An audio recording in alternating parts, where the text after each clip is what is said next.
Bismillahirrahmanirrahim. Assalamualaikum warahmatullahi wabarakatuh. Alhamdulillah alladzi arsala Muhammadan ila kafatin nas wa anzala ma'ahul kitaba liyufarriqa bainal haqqi wal batil wa bainal ma'ruf wal munkar wa hadana ila siratim mustaqim. Asyhadu an la ilaha illallah wahdahu la syarika lah wa asyhadu anna Muhammadan abduhu wa rasuluh.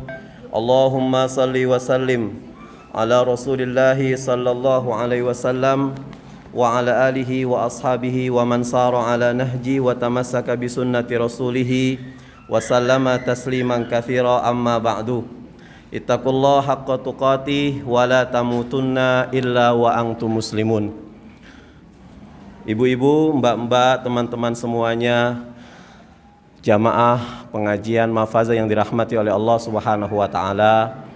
Terlebih dahulu saya minta maaf, mohon maaf lahir batin, karena sekitar 7:30 Ustazah Eva menghubungi saya. Sementara saya jam 11 itu harus ada di Kaliwiro kan. Jadi agak sedikit terlambat. Saya bilang, Ustazah, ini kita baru mulai perdana ini Mahfazah. Ustazah baru ngisi 2 kali. Kalau seandainya diserahkan ke saya khawatir sampai Mahfazah diusir oleh ibu-ibu. Karena pastinya Ustazah itu diharapkan, sudahlah kalau sudah 10 kali ngisi di Mahfazah baru serahkan ke saya. Tapi beliau bilang, mohon maaf Ustadz, saya harus ngisi di Kaliwiro, di kampung saya sendiri. Kalau saya harus balik, kasihan dengan dedek bayinya. Akhirnya saya mengalah, bismillah. Walaupun harusnya saya datang jam 3. Jam 1:10 menit, tapi sudah terlewat 10 menit.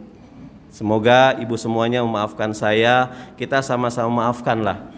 Ya, mudah-mudahan apa yang saat ini kita kaji diberi keberkahan oleh Allah Subhanahu wa taala.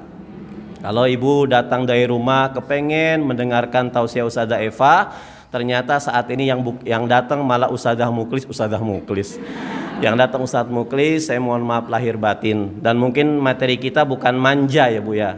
Katanya materinya manja, Ustaz bisa gak manja? Wah, mendadak seperti ini saya insya Allah gak bisa. Makanya saya bermodalkan kitab At-Targhib wa Tarhib. Ini kitab akhlak yang selalu dibaca oleh pesantren-pesantren klasik, berisikan hadis-hadis Rasulullah SAW, dari mulai fadilah tentang menuntut ilmu sampai pemakaman jenazah. Ini sangat ringkas sekali, tapi sayangnya berbahasa Arab. Nah, berhubung kita masih dalam suasana Rabiul Awal, tidak salahnya kita mempelajari akhlak Rasulullah SAW, ibu. Zaman sekarang orang banyak memberi contoh, tapi sedikit yang menjadi contoh. Memberi contoh itu kayak gimana? Seperti saya ini memberi contoh. Saya mengatakan sholat tahajud Bu, belum tentu saya sholat tahajud. Ini memberi contoh. Ibu guru di depan kelas, dosen di depan mahasiswanya, seorang ibu ketika menasihati anaknya itu memberi contoh. Memberi contoh itu mudah, tetapi menjadi contoh itu yang sulit. Nah, insya Allah 45 menit ke depan kita akan mencoba gimana sih akhlak daripada Rasulullah SAW. Gimana sih kita sebagai wanita muslimah menyikapi kematian saudari muslimah kita yang bernama Ustazah Vanessa Angel. Ya. Karena setiap kita buka medsos isinya kecaman kepada beliau. Padahal kita nggak punya hak prerogatif untuk mengecam. Semangat sunnah itu semangat menjadikan bagaimana kita menghantarkan saudara-saudara kita sebanyak-banyaknya ke dalam surga. Ini semangat sunnah. Pemilik sunnah itu siapa? Pabrik sunnah itu Rasulullah SAW. Rasul itu jangankan kepada orang yang soleh, orang yang berzina menunjukkan akhlaknya jamaah. Ya, Ustadz saya itu kalau gabung ke komunitas yang pakai cadar, saya nggak betah Ustadz. Kenapa? Ngomongin saya terus Ustadz, seakan-akan nggak level dengan saya, seperti itu Bu. Sebetulnya banyak saudara-saudari kita yang belum berhijab, yang belum bercadar, yang masih pakaiannya ketat, kepengen ngaji sama kita. Cuman kita Kalau bicara sunnah pasti bicara sholat. Bicara sunnah, bicara hijab. Bicara sunnah, bicara umroh. Sekali-kali kita bicara sunnah, bagaimana Rasulullah SAW menyikapi teman-teman kita yang belum hijrah. Saya di awal-awal terjun di Wonosobo ini, saya kos itu di mana? Di Sabuk Alu. Ibu semua yang rahmat Allah Subhanahu wa taala, kebetulan saya pernah terjun di dakwahnya teman-teman Jama'atut Tabligh. Ya, Ibu pernah bagaimana saya mengkisahkan ketika saya dikirim oleh Dewan Dakwah Islam Indonesia ke Wamena ya Bu ya. Berkorban itu tidak ada di pondok pesantren, ilmu tentang korban, ilmu tentang peningkatan iman itu enggak kita pelajari di pondok pesantren. Kalau kita mau iman kita meningkat, itu keluar dari rumah kita belajar korban. Nah, kalau buat memperkaya diri sendiri, saya nggak mampu Ustadz. Tapi kalau ingin memperkaya saudara muslim, saya mampu. Semakin orang banyak korban, maka dia semakin tahu keimanan dirinya sendiri. Ya. Kalau seandainya kita nggak pernah korban, kita nggak pernah bisa. Coba Bapak Ibu, orang-orang yang selalu hijrah jadi ali topan anak jalanan, ketika dia pulang ke rumahnya, dia punya simpati dengan manusia luar biasa, empati dengan manusia luar biasa. Karena apa? Dia sudah melalang buana kemana-mana. Makanya punten, anak-anak yang disekolahkan di pondok pesantren, ketika beliau keluar dari pondok pesantren, itulah rasa kasihannya sama orang itu luar biasa. Rasa memiliki sama saudara itu luar biasa. Karena apa? Sudah menyadari bagaimana sulitnya di pondok pesantren. Nah, Bapak Ibu Allah Subhanahu wa taala, akhirnya saya cari tahu ternyata walau alam sekarang masih ada apa enggak. Dulu setiap malam Selasa Bapak Ibu, ibu-ibu, itu di alun-alun setiap jam 10:30 malam sampai subuh itu ngumpul para waria-waria sekabupaten Wonosobo. Ya, setiap malam Selasa. Akhirnya saya kontak teman-teman Jamaah Tabligh yang ada di sini. Teman-teman, gimana kalau seandainya kita jam 10:30 kita ngumpul di alun-alun? Kita ngobrol dengan mereka, Bu. Ternyata mereka kepengen sholat, cuman ketika mereka datang ke masjid dicemoohkan. Ketika pada saat mereka pakai sarung, lemah gemulai disuruh pakai mukena. Kita ngobrol dengan mereka, saat itu ada sekitar 7 orang. Alhamdulillah semua-muanya itu pada saat azan subuh berkumandang sama-sama sholat dengan kita, sholat subuh berjamaah di Masjid Jami, Bu. Mereka bilang, ya Allah, baru kali ini saya didekati oleh orang yang memang tahu tentang diri saya. Ada yang bilang, Ustadz tahu nggak, saya ini janda loh Ustadz. Jenengan bukan janda. Ya, bukan. Dia cerita, iya Ustadz, ada seorang laki-laki tinggi, putih, pengusaha besar, seneng sama saya Ustadz. Saya sudah 3 tahun dengan dia, cerai sekarang saya janda. Ya. Terus sekarang saya lagi dekat dengan ketua waria sekabupaten Wonosobo, Bu. Namanya Bapak Edi, tinggalnya di Melipak kebetulan. Itu satu kampung nggak pernah dia buka salon, dia sudah insaf. Satu kampung nggak pernah untuk silaturahim dengan dia. Pada saat kita silaturahim dia kaget, Masya Allah. Dia lagi mengurusi seorang anak yang sekarang usianya 34 tahun. Ya, ada yang dikerja, ada yang masih. Itu Edi, dia bilang saya janda Ustadz. Saya bilang jenengan bukan janda, jenengan masih single. Ya, sekarang dulu sholat pakai mukena, sekarang tolong sholat pakai sarung. Walaupun Allahu Akbar ini masih lemah gemulai, nggak kenapa-napa. Allah tuh nggak ngelihat lemah gemulainya, tapi Allah ngelihat hatinya. Karena kita ibadah di hadapan Allah itu syarat diterimanya satu ibadah. Yang pertama ittiba kepada Muhammad SAW. Yang kedua ikhlas. Kita punya utang piutang nggak pernah dibayar oleh orang ratusan juta. Coba kita ikhlaskan. Saya yakin berbondong-bondong bertubi-tubi rezeki datang kepada kita, Bu. Tapi coba kita nggak ikhlas, saya nggak ikhlas lah, utang saya harus dibayar. Makin seret rezeki kita. Tapi kalau kita belajar ikhlas, Allahu Akbar, sehari, 2 hari, 3 hari kita akan rasa. Tahu-tahu yang usaha ada yang mesen ininya, yang nggak punya uang ada saja. Karena mungkin boleh jadi piutang uang yang merasa diri kita di orang lain itu, kita merasa itu milik kita, tapi kata Allah itu bukan milik kamu. Nah, Di siang menjelang sore hari ini kita belajar bagaimana Rasulullah SAW itu begitu hebatnya menunjukkan kenabiannya, kerasulannya, akhlaknya kepada orang-orang yang memang berbuat dosa, bukan orang-orang soleh. Ibu yang dirahmati oleh Allah Subhanahu wa taala, kita bisa kumpul di sini karena pengorbanan baginda Rasulullah SAW. Rasulullah SAW itu pernah dia sedang sholat di depan Ka'bah. Pada saat beliau sujud, oleh orang-orang kafir Quraisy, punggungnya diletakkan ari-ari onta yang masih basah dan yang berlumuran darah, Bapak Ibu, ibu-ibu. Rasul nggak berani, bagaimana saya harus membatalkan? Jangankan ari-ari onta, toh pada saat Rasulullah SAW itu sedang menjadi imam sholat, ada suara anak kecil menangis. Apa yang Rasulullah lakukan? Mempercepat gerakan sholatnya. Tuh Rasulullah. Pada saat Rasulullah SAW pulang dakwah larut malam, di rumah ternyata sudah dikunci. Seorang presiden dunia, seorang khalifah yang menaklukkan 3/4 dunia, tidur di depan teras rumahnya, tidak berani mengetuk pintu, khawatir mengganggu istrinya. Rasulullah SAW, seorang khalifah, seorang presiden, seorang nabi, imamul anbiya wal mursalin, pernah dikencingi, dipipisi oleh anak kecil yang gak tahu menau. Ketika dipipisi, emaknya itu bilang, kamu gimana mimisi Muhammad Rasulullah? Kata Rasulullah, jangan. Kalau anak kita dimarahi, sampai kapanpun anak kita masih merekam kemarahan emaknya. Tapi kalau sekedar pipis, tinggal kita ngambil secawan mangkok, kita bersihkan pipis itu, hilang. Makanya lebih baik ambil air, kemudian kita cuci beres, daripada kita memarahi anak-anak kita. Itu hebatnya, begitu kagum kita dengan sifat Rasulullah SAW. Sehingga orang-orang kafir Quraisy itu mengatakan, siapa yang berani untuk mendorong ari-ari onta ini?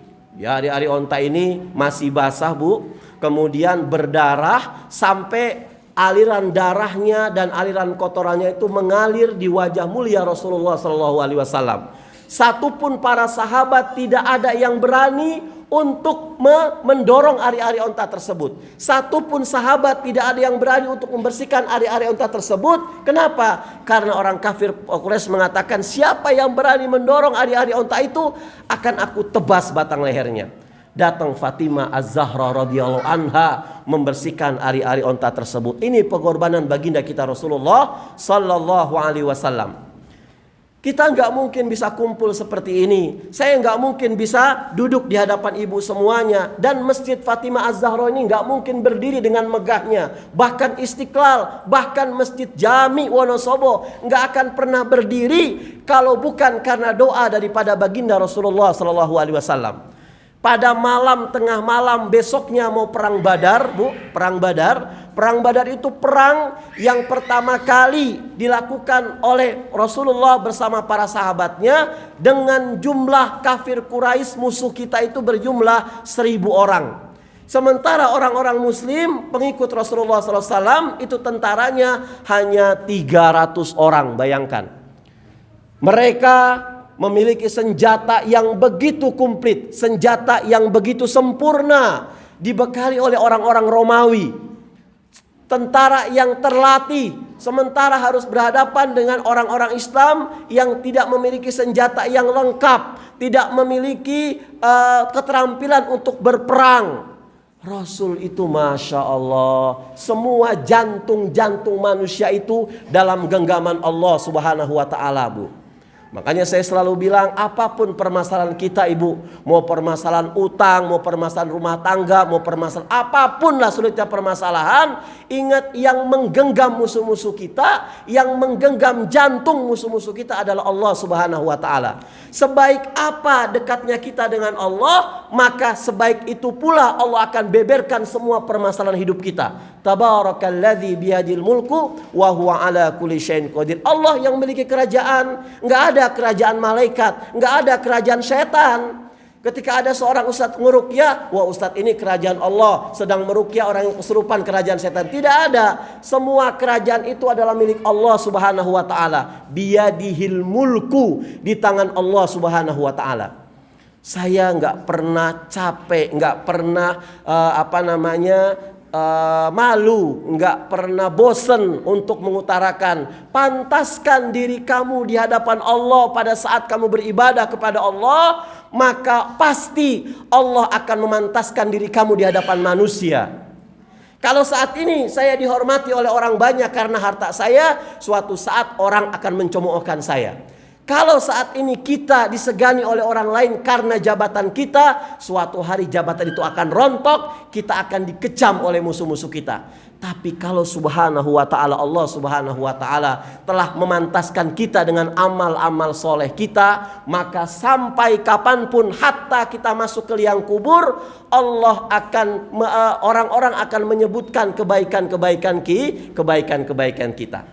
Siapapun atau apapun yang memiliki hubungan erat dengan Allah Subhanahu wa taala akan diberikan kebahagiaan dunia dan akhirat, Bu.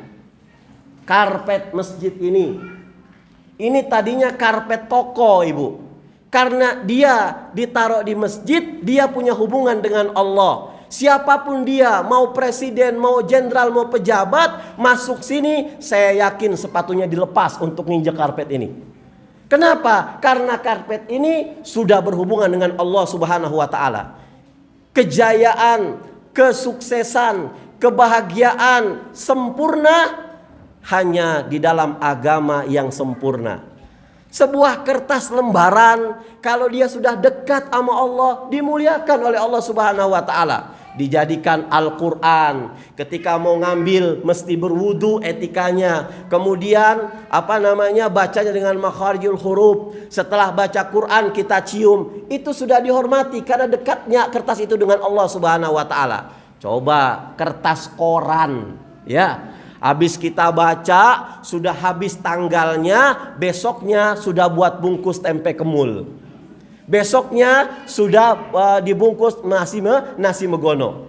Itu baru benda kita manusia yang memiliki hubungan erat dengan Allah lahir dan batin. Apapun tantangan hidup kita, apapun cobaan hidup kita, tetap Allah akan memuliakan kita. Dari mana Ustadz? Pantaskan diri kita di hadapan Allah pada saat kita berhadapan dengan Allah Subhanahu wa taala. Pantas apanya? Pantas tempatnya, pantas pakaiannya, pantas waktunya. Kapan kita pantas ibadah sama Allah? Nanti asar jam 3 kurang 1/4, itu pantas. Kalau sudah jam 3:30 nggak pantas. Gimana aku menurunkan rezeki ke kamu secara kamu butuh aku berikan? Saat aku panggil saja kamu kadang-kadang mengundur-undurkan waktu. Bagaimana mungkin aku berikan jalan keluar dari permasalahan hidup yang kau hadapi saat ini? Tempat buat sholat saja, tempat buat kamu sholat saja enggak pernah kita perhatikan. Ya, sholat khusyuk itu mau khusyuk bukan hanya sekedar usolli fardhu asyri, tapi 10 menit sebelum azan kita sudah bersiap-siap. Oh, jam berapa ini? Oh, sudah jam 2:30, asar jam 3 kurang 1/4. Siap-siap bilang sama karyawan, Mas, ini saya mau berjamaah. Kalau kita berjamaah semuanya, khawatir nanti toko ada yang beli. Udah kita pisahkan saja. Minimal seperti itu. Tapi kalau maksimal, tutup. Ibu nasional beli Amanda. Tahu Amanda? Di waktu-waktu sholat saya yakin ditutup, Bu. Ya. Terus siapa yang menunggu? Orang yang beli Amandanya. Itu luar biasa. Ustadz, saya belum bisa. Kalau belum bisa, minimal waktu sholat tepat waktu kita sholat di depan toko kita. Ustadz, boleh nggak ya? Saya buka toko jam 10 pagi, Ustadz. Saya tunggu-tunggu pembeli nggak datang-datang. Pas 11:30, 15 orang pembeli datang, Ustadz. Terus apa yang saya pilih, Ustadz? Kedepankan iman, jangan kedepankan nafsu. Kalau kita mengedepankan nafsu, pasti datang uang bentar segitu habis uang kita. Tapi kita mengedepankan iman, saya yakin, Bu, Masya Allah. Saya di situ nggak punya saudara. Ya, pada saat saya nikah nggak punya uang bu, saya punyanya Allah Subhanahu Wa Taala. Dari muamalah persekot saya kurang, nggak bisa untuk nikah lah. Tapi karena kita punya Allah Subhanahu Wa Taala, didik anak-anak kita jangan terlalu bersandar kepada gaji, jangan terlalu bersandar kepada deposito, jangan terlalu bersandar kepada emak bapaknya, tapi bersandar kepada Allah Subhanahu Wa Taala. Maka akan terbuka otak kanan anak kita. Kalau terbuka otak kirinya, bentar-bentar mak makan, mak minum, mak jajan, mak ini. Itu otak kiri yang terbuka. Karena apa? Mungkin jarang baca Quran, mungkin kurang dekat sama Allah. Kenapa para santri mandiri? Karena santri-santri itu terbuka otak kanannya. Ketika dia mau uang, dia harus kerja, ya. Ya. Saya pernah dihadapkan pada dua seseorang, Ustadz. Ini suami istri, Bu. Ibu istri saya itu Ustadz, Masya Allah, selalu Allah, bentar-bentar Allah, bentar-bentar Allah. Anak kita SPP-nya kurang, udah sholat aja 2 rakaat. Sementara suaminya Allahnya kurang, tenaga yang dikedepankan. Ketika dihadapkan pada seperti ini, saya bilang dua-duanya betul. Saya pernah baca kitab Malik Al-Muwatta. Itu Imam Malik, gurunya Imam Syafi'i, pernah berdiskusi masalah ini. Mungkin ibu pernah tahu cerita saya lah. Kata Imam Malik, wahai muridku Syafi'i, aku kepengen makan anggur. Nah, ya, tapi aku nggak punya uang, aku nggak mau kerja, aku nggak mau nanem, tapi aku punya Allah Subhanahu Wa Taala. Aku akan buktikan anggur akan datang saat ini juga pada saat aku dekat dengan Allah Subhanahu Wa Taala. Ini iman luar biasa, imamnya Abu Bakar Siddiq. Imam Syafi'i, lo nggak bisa wahai syekh, wahai guru. Apapun yang kita mau setelah kita berdoa, setelah kita ikhtiar, setelah kita berdoa dekat sama Allah, kita disuruh keluar untuk usaha, ya Bu ya. Jangan mengandalkan doa tapi mengandalkan usaha. Ini juga betul. Ini buat tataran orang-orang yang setengah imannya lah Bu, masih awam dia. Betul, Masya Allah. Akhirnya Imam Syafi'i, guru tenang. Siapa dulu yang dapat anggur? Anda apa saya? Imam Syafi'i nyari, ternyata ketemu orang yang sedang manen anggur. Dia bilang, wahai Bapak Ibu, bolehkah saya membantu panjenengan semuanya? Monggo jenengan mengupah saya dengan uang atau dengan anggur, silakan. Ngebantu Imam Syafi'i. Setelah membantu panenannya, diberikan Imam Syafi'i sekarung anggur. Taruhlah sekitar 5 kilo anggur. Langsung diberikan kepada Imam Malik. Wahai Syekh, ini nih hasil saya anggur buat Anda. Imam Malik mengatakan, Allahu Akbar. Justru saya itu enggak terima kasih kepada kamu, tapi terima kasih kepada Allah. Saya tanpa usaha, berdoa kepada Allah, minta kepada Allah, anggur datang. Ya Bu? Nah, lihat retorika iman kita. Kalau bicara tauhid dengan bicara fikih jauh. Makanya Rasulullah SAW itu ketika berdakwah, beliau yang pertama kali berdakwah itu tentang tauhid, supaya kita nggak mengandalkan fikih kita tentang tauhid. Boleh jadi Pak, kita nggak punya uang, tapi kita kepengen ke Mekah, udah tauhidkan saja kita, mantap, Allah berangkat kita, berangkat Bu. Tauhid, ya. Kita punya gaji itu sudah hampir, kita dapat sebulannya itu sudah hampir bisa membeli 572 kilogram beras. Itu kan wajib dizakati ya Bu ya, wajib dizakati. Taruhlah 7 juta gaji kita, 7 juta. Ustadz, saya punya uang 7 juta ini, yang bagus yang mana? Apa saya hitung hutang-hutang saya dulu? Apa langsung sebelum saya serahkan uang saya ke istri saya langsung sedekah? Lihat orangnya. Kalau orangnya mengedepankan ilmu tauhid, maka urusan istrimu itu dipikirkan sama Allah. Sekarang kamu pikirkan urusan makhluk. Sebelum gajinya diberikan kepada istrinya, sebelum gajinya diberikan kepada untuk melunasi hutang-hutangnya, dia azam ke Allah. Ya Allah, ini gaji masih utuh ya Allah.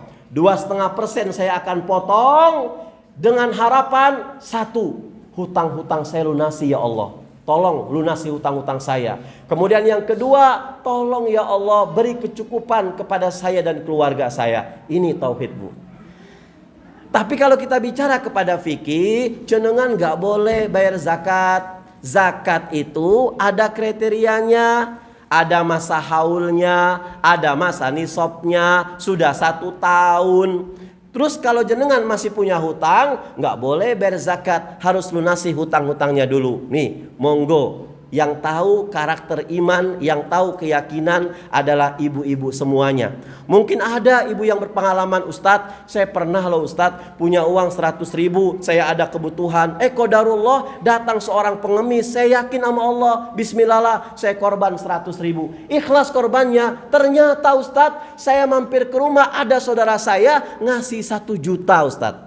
Ada pengalaman kayak gitu Bu? Ada. Yang penting ikhlas, ikhlasnya beramal. Jangan seperti si Amir sama si Ali. Si Ali ingin takzim kepada ustadznya, ingin takzim kepada kiainya. Si Ali itu ngajak istrinya, Bu, kita silaturahim yuk ke Pak Kiai. Kita harus bawa apa nih? Udah, kita bawa singkong saja. Yang penting ikhlas. Ali datang ke Pak Kiai ngasih singkong. Mau pulang, Pak Kiainya bilang ke Bu Nyai, Bu Nyai, ini ada apa nih? Ali datang sini dengan istrinya bawa singkong. Kita harus ngasih sanggup buat dia. Ada apa? Ada Pak, 1 ekor kambing di belakang. Ya, si Ali dikasih kambing. Di perjalanan ketemu si Amir sama istrinya. Li, dari mana? Alhamdulillah Pak Kiai kita sudah pulang dari haji. Saya ngasih singkong, dikasih kambing. Ali, si Amir sama istrinya nggak bicara ikhlas tapi bicara nafsu. Bu, ngasih singkong dapat kambing Bu, yuk kita beli duren, saya yakin dapat sapi. Ya, ngasih ke rumahnya, bawa duren, terima kasih Li. Kata Pak Kiai, Bu Nyai ada apa? Nggak ada apa-apa, cuman singkong. Nah, ya, akhirnya singkong diambil, ngegerutu di jalan. Ini gimana nih? Tadi si Ali ngasih singkong dapat kambing, saya ngasih duren dapat singkong. Yang penting ikhlasan Bu. Kita Allah semuanya, insya Allah. Apapun hutang kita, piutang kita lah. Kita zaman sekarang itu susah Bu. Nagih utang, yang galak siapa? Yang minjem Bu. Allahu Akbar. Kita doa sama Allah, ya Allah minta yang terbaik sajalah. Kalau kita lost, lega Bu. Apalagi teman akrab kita, teman pengajian loh, hati-hati nih ya. Jangan jadikan Anda semua komunitas pengajian, jangan jadikan ujung-ujungnya dunia, jangan. Ini gara-gara hutang memporak-porandakan silaturahim. Gara-gara utang memporak-porandakan pengajian. Ustaz tahu nggak? Itu teman saya yang jidatnya hitam, jenggotnya lebat, cingkrang, masya Allah nggak amanah uangnya Ustadz, hati-hati. Padahal kita nggak tahu dia kenapa nggak bisa bayar, kayak begitu Bapak Ibu. Makanya kalau seandainya memang kita butuh banget sama utang, cari teman-teman yang memang satu visi dengan kita, satu misi dengan kita. Dan yang penting apa? Libatkan Allah Subhanahu wa Ta'ala terlebih dahulu. Hatta kalau kita mau minjem uang di bank, libatkan Allah dulu. Kita punya istikharah Bu. Ya Allah, ini sudah kepepet ya Allah, masya Allah. Sertifikat sudah saya masukkan ke BRI, ini gimana ya Allah? Nanti di perjalanan kalau Allah nggak ridho, ada aja halangan Bu. Ternyata mohon maaf Bu, kita belum bisa melendingkan dana kepada Ibu. Ini hakikatnya adalah doa kita yang sudah dengar oleh Allah Subhanahu wa Ta'ala. Ibu yang dirahmati oleh Allah Subhanahu wa Ta'ala, ketika terjadi perang Badar, itu pasukan kaum muslimin jumlahnya 300 orang, pasukan kafir Quraisy jumlahnya 1000 orang. Malamnya para sahabat tidur di tenda-tenda mereka, sepertiga malam tidur karena saking kecapean. Mereka berjalan jauh ke tenda, mereka tidur semuanya. Yang tidak tidur cuma Rasulullah SAW. Beliau ngapain? Doa kepada Allah. Allahumma anjiz wa'daka alladhi wa'atta. Ya Allah, penuhi janjimu ya Allah. Penuhi janjimu kepadaku ya Allah. Apa janjinya? Allahumma intuhlak hadhil isabah. Ya Allah, besok tentara kita kaum muslimin akan berperang melawan dengan 1000 pasukan orang-orang kafir Quraisy. Intuhlak hadhil fi'ah. Kalau besok pasukan kami dikalahkan ya Allah, falan tu'bad fil ardi abada, maka tidak akan pernah di dunia ini orang yang menyembahmu ya Allah. Sampai begitu doa Rasulullah SAW Bapak Ibu. Langsung Allah jawab doanya. Di dalam surah Al-Anfal, "Idz tastaghitsuna rabbakum fastajaba lakum anni mumiddukum bi alfin minal malaikati murdifin." Ingatlah ketika pasukan Badar, Rasulullah Shallallahu Alaihi Wasallam berdoa di tengah malam untuk minta pertolongan, perlindungan kepadaku, minta bantuan kepadaku. Fastajaba lakum, aku kabulkan permohonannya. Dan anni mumiddukum bi alfin minal malaikati murdifin, aku kirim pada di tengah-tengah perang Badar tersebut 1000 malaikat yang tidak bisa dilihat oleh mata, junudan lam tarauha. Ini ibu, Allah kalau kepengen ngebantu kita, maka Allah akan menggerakkan makhluknya agar kita sukses ibu. Junudan lam tarauha, tentara-tentara Allah yang nggak bisa dilihat oleh mata. Jemaah yang hadir di sini, mungkin ada yang belum pernah korban. Gimana mau korban Ustadz? Buat sehari-hari saja saya nggak punya uang Ustadz. Kata Rasulullah, tenang. Bayi yang brojol, tahu brojol bu? Bayi yang mulai lahir sudah mendapatkan abodemen pahala kurban bu. Loh kok bisa Ustadz? Lihat hadis Ibnu Majah 3225 kalau tidak salah. Jabir bin Abdullah mengatakan, "Ra'aitu Rasulullah sallallahu alaihi wasallam." Aku itu sering loh melihat baginda Muhammad sallallahu alaihi wasallam hina yadzbah, ketika beliau mau menyembelih hewan kurban, fa'aqbalal qiblah. Tahu ibu berapa minimal hewan kurban yang disembelih oleh Rasulullah SAW kalau setiap Idul Adha? Minimal 200 ekor bu. Kemudian apa yang dilakukan Rasulullah? Menghadapkan hewan sembelihannya itu ke hadapan kiblat. Kemudian beliau berdoa, tsumma qala, Allahumma hadza min Muhammad. Ya Allah, terimalah kurban ini dari Muhammad. Wa ali Muhammad, dan sampaikanlah pahala kurban ini juga kepada keluarga Muhammad. Yang ketiga, wa ummati Muhammadin sallallahu alaihi wasallam, dan sampaikan kurban ini juga ya Allah kepada umat Rasulullah sallallahu alaihi wasallam, baik yang sudah berkurban ataupun yang belum berkurban. Muhammad sallallahu alaihi wasallam belum pernah ketemu kita. Kita belum pernah sholat di belakang baginda Muhammad sallallahu alaihi wasallam.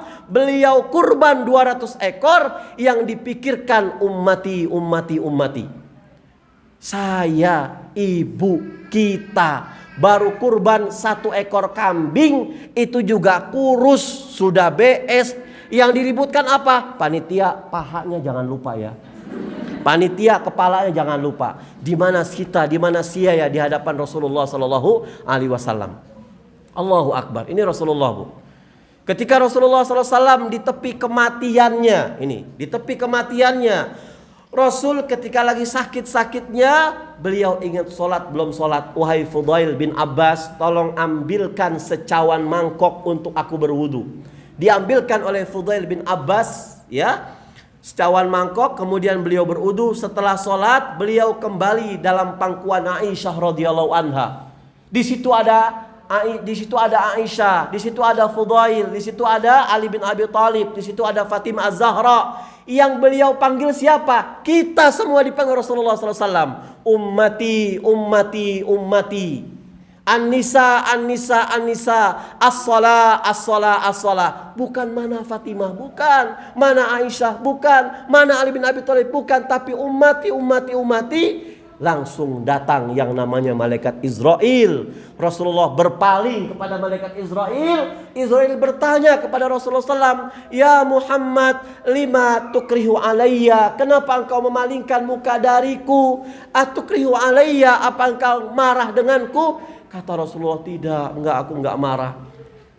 Aku tuh khawatir dengan kematian umatku." Beliau lagi sakaratul maut, yang dikhawatirkan siapa bu? Umatnya. Na'udzubillah. Jangan sampai kita mau sakaratul maut, yang kita pikirkan rukoku.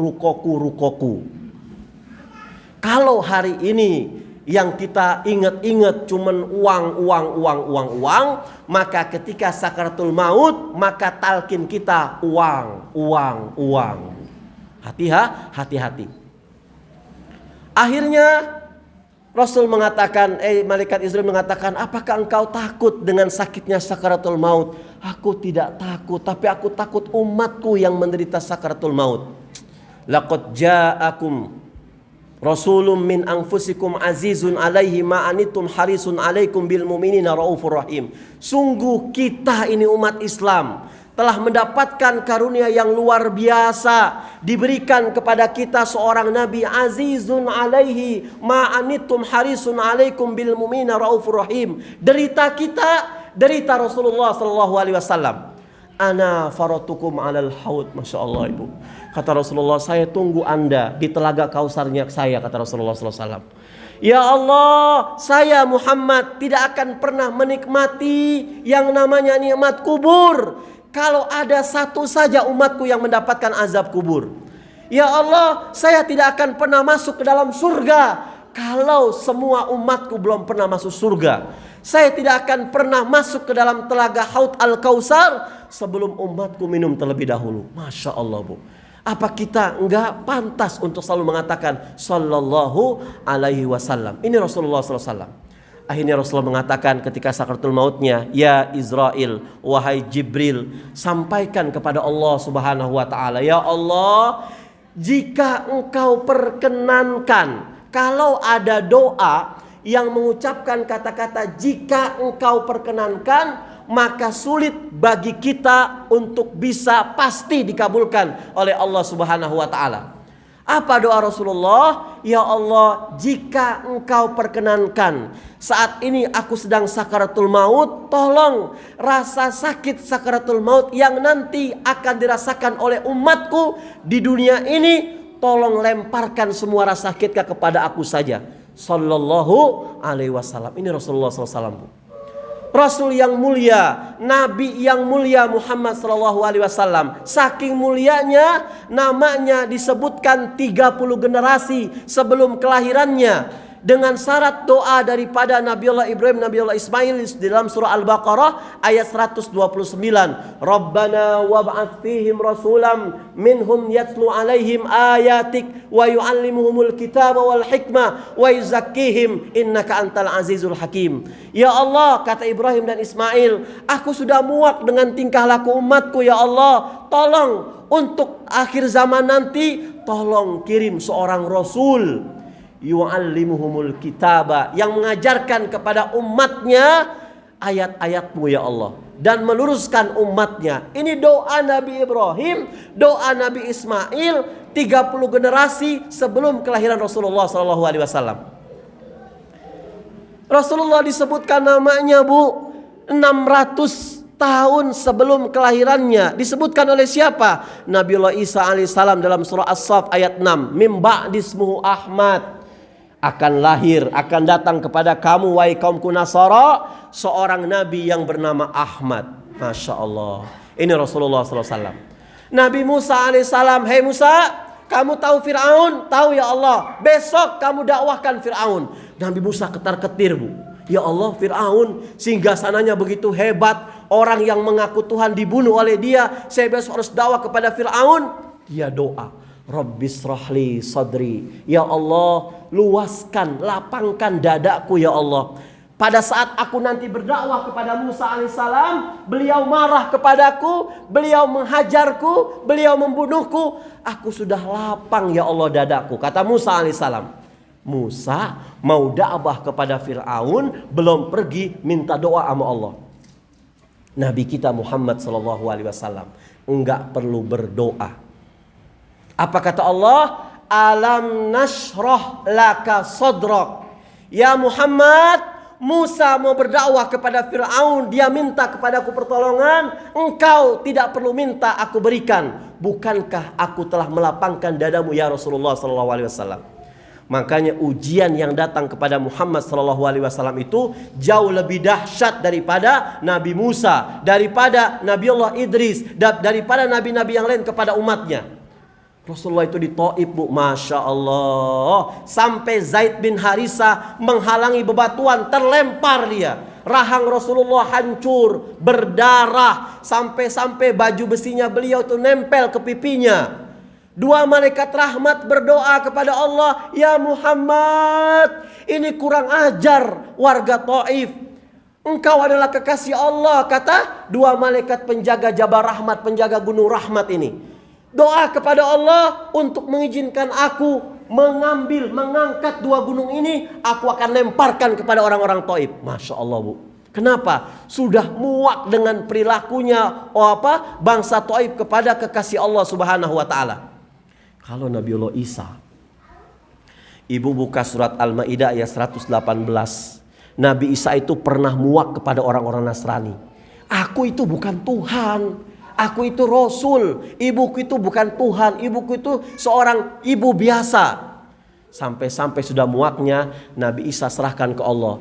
"In tu'adzibhum ibaduk fa in taghfir lahum fa innaka antal azizul hakim." Ya Allah, aku sudah muak dengan umatku ya Allah. Dengan cara apa lagi agar aku bisa mendakwahkan kepada mereka ya Allah? Sudahlah, kalau Anda mau menyiksa mereka, silahkan siksa mereka. Turunkan azab kepada mereka. Sungguhnya dia adalah hamba-Mu ya Allah. Tapi kalau Engkau memaafkan mereka, sungguhnya Engkau maha perkasa lagi maha bijaksana. Muhammad SAW gak doa kayak begitu. Ketika ditawarkan oleh dua malaikat penunggu rahmat ini, penunggu gunung ini, dikata seperti itu, sudah kamu doa kepada Allah. "Mud yadaika ila sama ya Rasulullah." Angkat tanganmu ya Rasulullah ke langit, minta doa kepada Allah agar Allah mengizinkan aku untuk melemparkan, mengangkat gunung ini kepada mereka. Rasul mengatakan, "La, jangan wahai malaikat, fa innahum qaumul la ya'lamun." Mereka orang-orang Taif enggak tahu tentang Islam. Aku yakin suatu hari nanti akan lahir seorang laki-laki banyak, akan lahir seorang wanita banyak. Dari Taif mereka mengatakan, "Amanna billah wa amanna bir rasul." Aku beriman kepada Allah dan kau beriman kepada Rasul. Jangan. Masya Allah.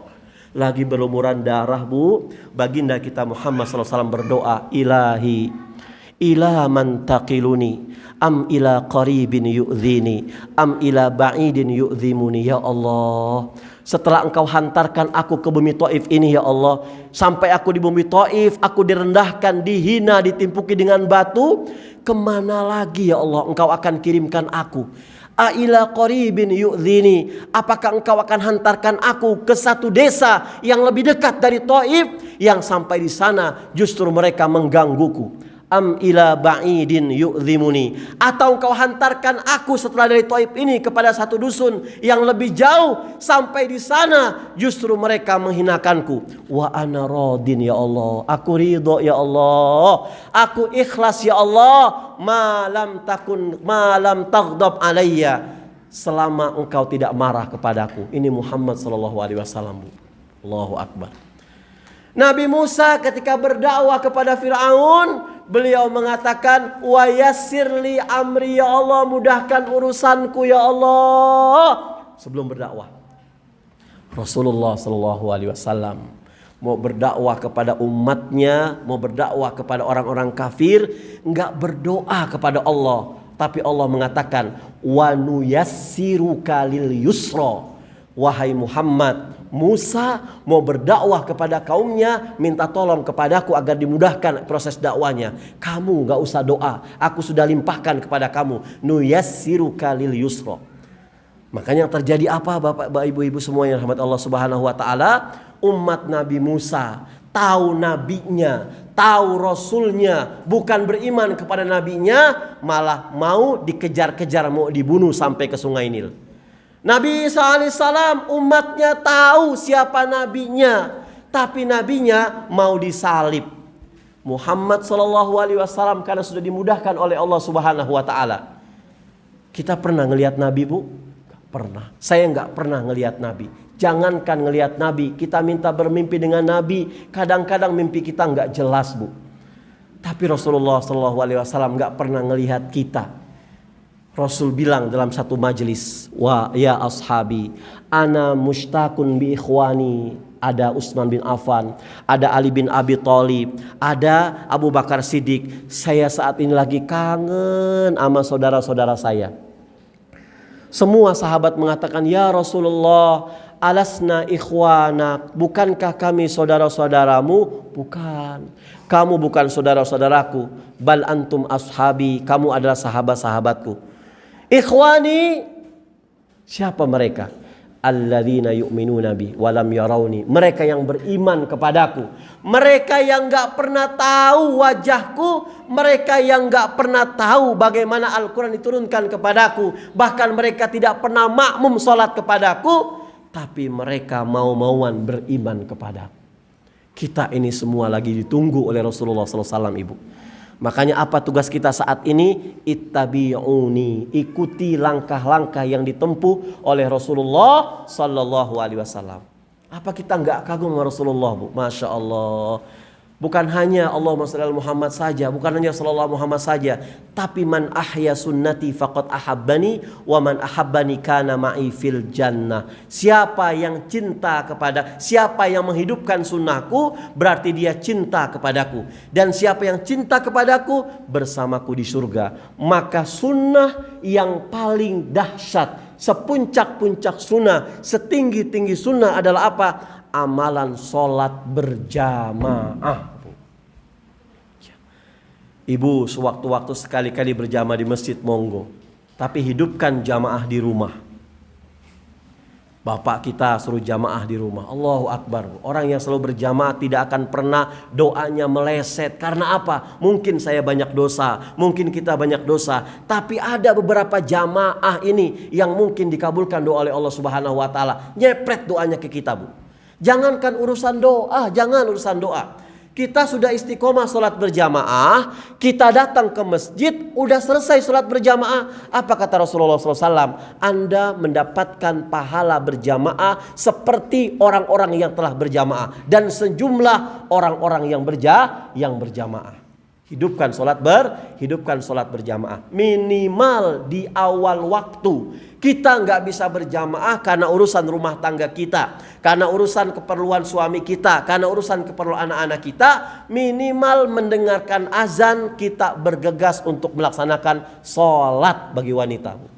Khawatir apa? Tamu kita si merah kehitam-hitaman kadang-kadang nggak pernah permisi datangnya, bu. Merah kecoklat-coklatan ya, bu. Yo, sholat zuhur jam setengah 12 kurang 4 menit 11.26. Tar. Ternyata kita sholatnya jam 12 kurang 5 misalkan. Pas mau sholat, ya Allah, tamu itu datang, kita sudah dosa, bu. Tuh, jadi perempuan. Dulu waktu belum ngaji, mungkin kita sholat zuhur di hari Jumat, nunggu suami atau bawa bapak pulang dari masjid. Sekarang kita sudah ngaji, mendengarkan azan Jumat, buru-buru kita sholat zuhur. Ya, yang ngantuk pasti sholat Jumat, Ustadz. Yang ngantuk berarti, bu. Sholat zuhur. Lihat hadis Bukhari Muslim, bu. Hadis Bukhari Muslim, lihat. Kok bisa-bisanya seorang penzina, seorang pelacur pulang dari naik klub malam-malam melihat anjing yang kehausan, terketuk hatinya, bu. Dahsyat luar biasa. Main hatinya dia. Diambil sepatu haknya. Zaman dulu sepatu hak ya, bu ya. Ambil sepatu haknya, dia ngambil air pakai sepatunya. Masya Allah, divonis oleh Allah, diangkat derajatnya masuk ke dalam surga, bu. Rahmat Allah itu lebih besar daripada dosa-dosa kita. Dan ingat, kita masuk surga itu bukan lantaran amal kebaikan kita. Bisa jadi kita sholatnya, jasadnya sholat, ruhnya ke mall. Jasadnya sholat tapi pikiran ke pasar. Pantas sholat kita nggak diterima. Tapi ingat, rahmat Allah itu jauh lebih besar daripada dosa-dosa kita. Makanya ketika meninggalnya Ustazah Vanessa Angel ini, bu, ada sebagian yang mendoakannya luar biasa. Mungkin kita selama ini dibutakan dengan perbuatan yang lalu-lalu dia, sampai memponis begini. Ini bukan sunnah. Sunnah itu tidak memponis seseorang kamu salah-salah, enggak. Rasul itu pernah loh Bu, lagi sholat jamaah, makmumnya di belakang, ada Abu Bakrah. Abu Bakrah itu seorang sahabat Nabi, diceritakan dalam kitab Bidayatul Mujtahid wa Nihayatul Muqtasid Ibnu Rushdi. Itu bilang Abu Bakrah itu seorang sahabat yang gak pernah ketinggalan makmum dengan Rasulullah SAW di awal waktu. Tapi qadarullah, ada sesuatu hal dia terlambat. Sampai masjid dia mendapati Rasul dengan para sahabatnya sedang ruku. Dia nggak mau terlambat, dari pintu masjid Allahu Akbar langsung dia ruku, jalan Bu Abu Bakrah. Sampai di shaf, selesai sholat, malaikat Jibril langsung membisiki Rasulullah SAW, ya Muhammad, luruskan sahabatmu Abu Bakrah. Kenapa Jibril? Begini. Ya siap Jibril. Setelah sholat, Rasul menghadap ke jamaah. Wahai sahabatku, siapa yang tadi ruku di pintu masjid, kemudian sambil ruku dia jalan langsung menutupi shaf? Saya ya Rasulullah. Rasul nggak bilang kamu ya, tak anta, salah kamu nggak ngaji, enggak. Rasul mengatakan zadakallahu hirsan. Didoakan oleh Rasulullah, semoga Allah memberikan pahala sebanyak-banyaknya karena semangat kamu untuk beribadah. Yang kedua, wala tu'id ya, jangan kamu ulangi lagi kayak gitu. Rasulullah ya, enggak memvonis orang. Hadis. Hanya kita enggak menjustis seseorang itu ahli maksiat pasti masuk neraka, enggak. Makanya ada takziah. Takziah itu dari kata-kata izzah, artinya memuliakan. Kita datang takziah, yang pertama menghibur, ya, menghibur orang yang sedang keserampahan ya Bu ya. Keserapahan, ya, maklum. Apa? Oh, keseripahan, maklum logat Jakarta Bu. Keseripahan. Yang kedua, kita memuliakan takziah. Takziah meningkatkan kemuliaan. Apa yang dibicarakan? Kebaikan ahlul mait. Kebaikan. Ini takziah. Makanya kalau ibu takziah ngomongin, tahu nggak? Itu mayatnya punya utang sama saya. Ini bukan takziah Bu. Ya, kita nggak dapat pahala takziah. Makanya siapapun yang meninggal, kita nggak punya hak untuk memvonis orang itu, malah kita mendoakan Bu, ya Allah, Engkau Maha Rahmat ya Allah, Engkau Maha Rahim ya Allah, Engkau lebih tahu lah. Saya yakin, kita semua yakinlah, aib yang dibuka oleh Allah itu jauh lebih sedikit dari kebaikan yang ditutup oleh Allah Subhanahu wa taala. Mungkin saja almarhumah ini, rahimahallah ini, ada kebaikan yang enggak ditampakkan. Masa sih Ustadz penzina bisa masuk surga? Itu hadisnya sahih. Kenapa? Ini rahmat Allah, bukan bicara amal kebaikan kita. Enggak, kalau kita bicara kebaikan, Masya Allah, Allah itu paling senang dengan seorang hamba yang malamnya dia berbuat dosa, paginya dia istighfar kepada Allah, daripada seorang hamba yang malamnya dia munajat kepada Allah, qiyamul lail, baca Quran, tapi paginya ngingetin ibadahnya Bu. Makanya Rasul mengajarkan kepada kita pulang taklim, astaghfirullahaladzim. Pulang sedekah, astaghfirullahaladzim. Lagi buka puasa, astaghfirullahaladzim. Jangan sampai kita membanggakan diri kita. Sum'ah, ta'ajub. Tahu ta'ajub? Itu terkesan dengan diri kita. Iblis itu bilang, kalau aku tidak bisa membuat si muklis itu berbuat jahat, aku akan jadikan si muklis itu bangga dengan kebaikan-kebaikannya. Aku akan buat si muklis itu orang paling sempurna di antara orang lain. Ini setan Bu, hati-hati. Kita sudah pakai alarm bangun, sudah ngantuk, kata setan, udahlah mendingan tidur saja, besok kamu ada pengajian, besok kamu ada ke kantor. Kita tetap bangun, ya. Langsung kita wudhu, udahlah air wudhu itu dingin banget, apalagi harus di Wonosobo dingin sekali, apalagi di Dieng dingin. Kita tetap sholat Bu. Setelah sholat setan gak bisa ganggu kita. Allahu Akbar, kata setan, Masya Allah, Poniem. Sudah aku ganggu tidurnya, tetap kamu bangun. Sudah bangun aku ganggu lagi, tetap kamu berwudu. Sudah berwudu aku ganggu lagi, tetap kamu sholat. Memang satu perumahan ini tidak ada seorang wanita yang soleha seperti kamu. Kita mengatakan, iya ya, nggak ada yang bangun ini seperti saya. Hancur semua amalan kita, Bu. La tubtilu shadaqatikum bil manni wal adza. Wahai orang-orang yang beriman, jangan pernah engkau membatalkan shadaqatikum. Ini bentuknya nakiroh, masih global. Apa itu sedekah? Amalan-amalan yang menunjukkan kebenaran imanmu. Ini sedekah. Jadi sholat itu sedekah, zakat itu sedekah, infak itu sedekah, zikir itu sedekah, tilawah Quran itu sedekah, bangun malam itu sedekah. Setelah kamu mengamalkan itu semua, la tubtilu shadaqatikum, jangan engkau gugurkan pahalanya bil manni, dengan menyebut-nyebutnya, dengan banyak menguploadnya, dengan banyak ngumbar statusnya. Itu enak, Bu, pujian-pujian itu enak. Bil manni itu pujian-pujian. Tapi kalau bil manni wasalwa, ini jatuhnya kebaikan. Tapi kalau al mannu digabungkan dengan adza, berarti gangguan, Bu. Bil manni wal adza. Yang namanya pujian-pujian itu kebanyakan akan membuat kita hina. La tubtilu shadaqatikum bil manni wal adza. Yang terakhir, 15 menit lagi nih. Dalam sebuah hadis, ini juga hikayah masyhur lah. Ini saya kagum dengan hadis ini, Bu. Masya Allah, Rasul tuh nggak pernah menunjukkan wajah marahnya kepada para sahabat, kecuali pada saat mereka menghina saudaranya yang lain. Suatu hari datang dalam majlis seorang laki-laki, ya Rasulullah, halaktu ya Rasulullah, celaka ya Rasulullah sallallahu alaihi wasallam. Ma ahlakaka, apa yang membuat engkau celaka? Inni waqa'tu imro'ati fi nahari Ramadan. Di siang hari Ramadan aku berhubungan dengan istriku, ya Allah. Tuh, Bu. Siang hari Ramadan berhubungan dengan suami, padahal ibu lagi puasa, bapak lagi puasa. Coba pilih, A, dosa kecil, B, dosa besar, C, mumet. Ibu milih mana? Ya dosa besar.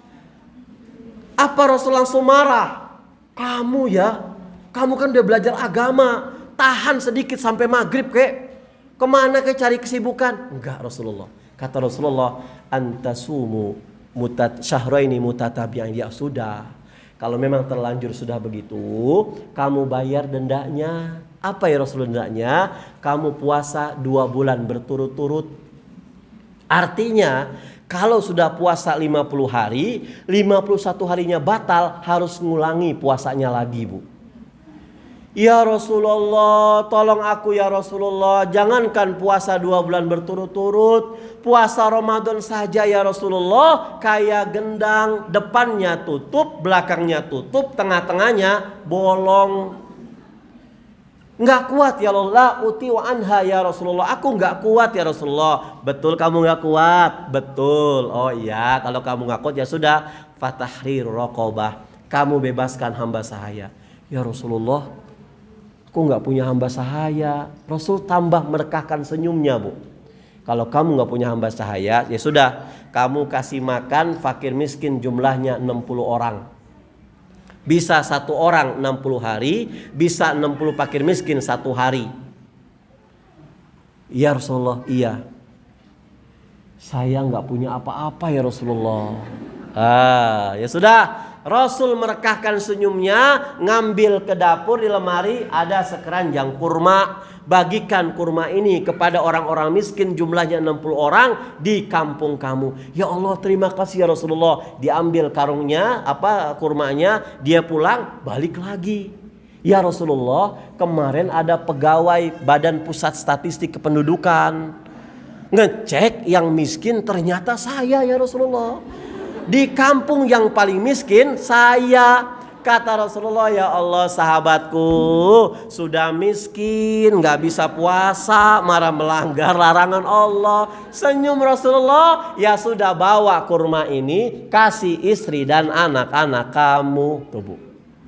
Ini yang saya maksudkan.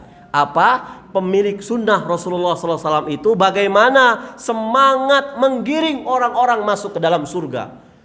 Bu, saya nikmat lo ikut pengajian mahfazah, tapi punten bu, saya nggak bisa kalau sholat subuh kedinginan. Gimana kalau saya sholatnya zuhur, asar, maghrib, isya? Nggak apa-apa. Zuhur, asar, maghrib, isya kamu kejar tuh. Subuh nggak apa-apalah. Lama kelamaan kalau dia ikhlas mengerjakannya bu, kita kalau melaksanakan sholat duha tapi nggak ikhlas, mendingan jangan melaksanakan daripada kita capek bu.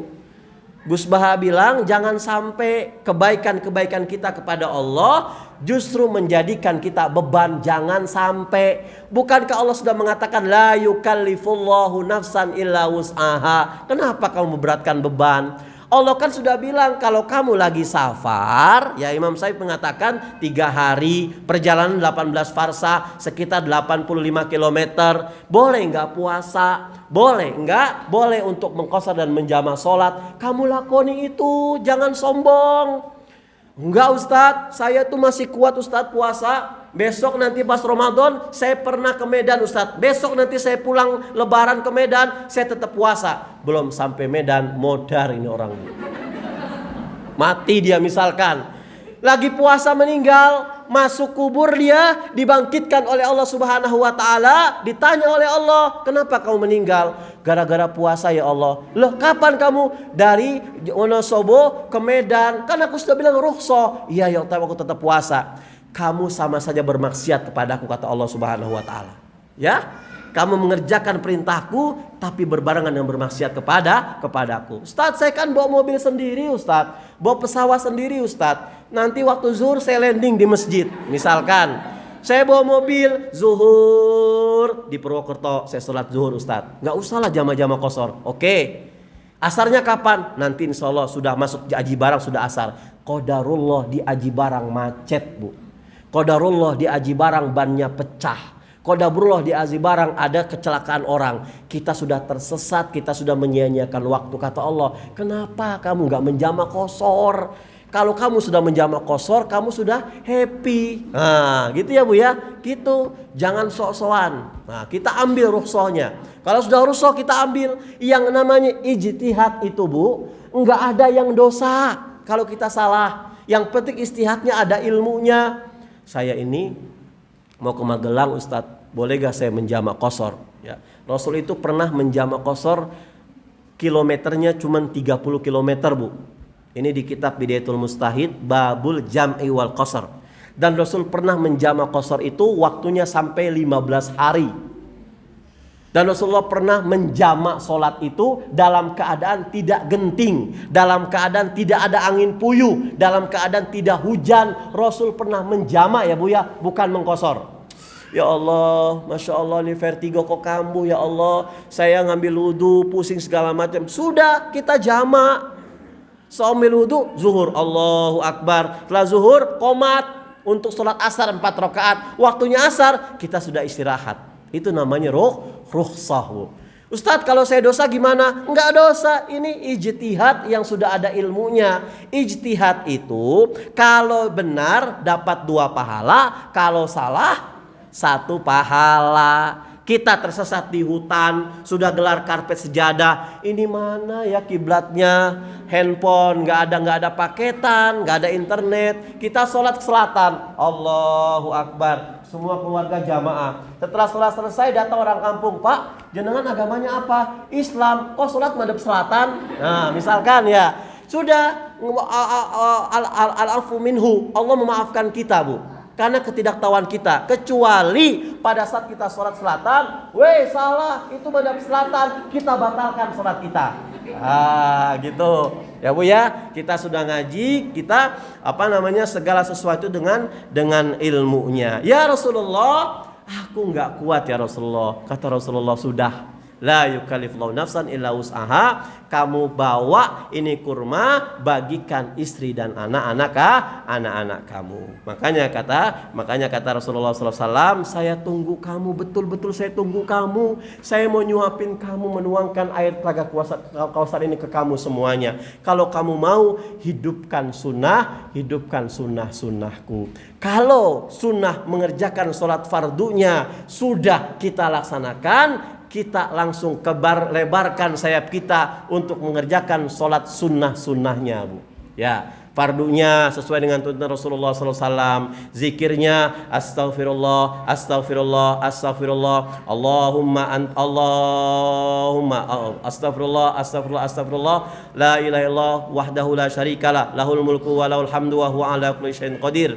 Allahumma la mani'a lima a'taita wa la mu'tiya lima mana'ta wa la radda lima qadaita wa la yanfa'u dzal jaddi minkal jaddu. La ilaha illallah wahdahu la syarikalah, lahul mulku wa lahul hamdu wa huwa ala kulli syai'in qadir. La haula wa la quwata illa billah, la ilaha illa anta wa la na'budu illa iyyah. Lahul ni'mah walal fadlu walau thanaul hasan. Subhanallah, subhanallah. Gimana itu belinya? Beli buku zikir pagi petang, itu ada zikir fardu yang disunahkan oleh Rasulullah sallallahu alaihi wasallam, Ibu.